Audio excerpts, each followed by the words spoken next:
ஒரு சின்ன விஷயத்தை திரும்ப பெரிதுபடுத்தி சாதி சண்டையில் கொண்டு போய் விட போகிறாரோ என்று எனக்கு அச்சமாக இருக்கிறது. நான் ஏற்கனவே சொன்னேன், திரும்ப பெரிய மனுஷன் மாதிரி நடந்துக்கிட்டு இருந்திருக்கணும், இதை பெரிதுபடுத்தியிருக்கக்கூடாது, ஒரு வரியில் முற்றுப்புள்ளி வைக்க வேண்டிய விஷயத்தை மீண்டும் மீண்டும் பேசி அதை நியாயப்படுத்தும் வேலையை செய்து கொண்டிருந்தார் என்று. நேற்று சென்னை உயர்நீதிமன்றத்தில் வழக்கறிஞர்கள் பெரிய ஒரு பேரணி நடத்தி அந்த தாக்குதல் சம்பவத்துக்கு காரணமான திருமாவளவன் உள்ளிட்டோர் மீது வழக்கு பதிவு செய்ய வேண்டும். அது கிட்டத்தட்ட இது தலித்து நான் நான் சொல்லிடுறேன், அது எப்படி சுற்றி வளைச்சு சொல்லவே முடியாது. தலித்து நான் தலித்துன்னு பிரிஞ்ச பிரச்சனை ஆயிடுச்சு பாரு. அதுவும் பார் கவுன்சிலின் உறுப்பினராக இருக்கக்கூடிய அண்ணன் திரு பாலு அவர்கள் இயல்பாக, அவர் பாட்டாளி மக்கள் கட்சியை சேர்ந்தவர், அவர் இயல்பாக ஒரு வழக்கறிஞர் என்ற முறையில் தான் இதை அணுகிறாருன்னு நான் பார்த்துக்கிறேன்.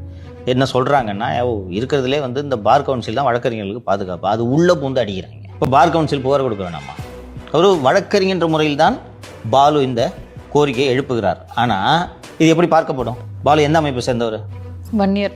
எப்படி பார்க்கப்படும்? இன்னைக்கோ நாளைக்கோ தலித் வழக்கறிஞர்லாம் சேர்ந்து இதற்கு எதிராக இயக்கம். புரியுதா?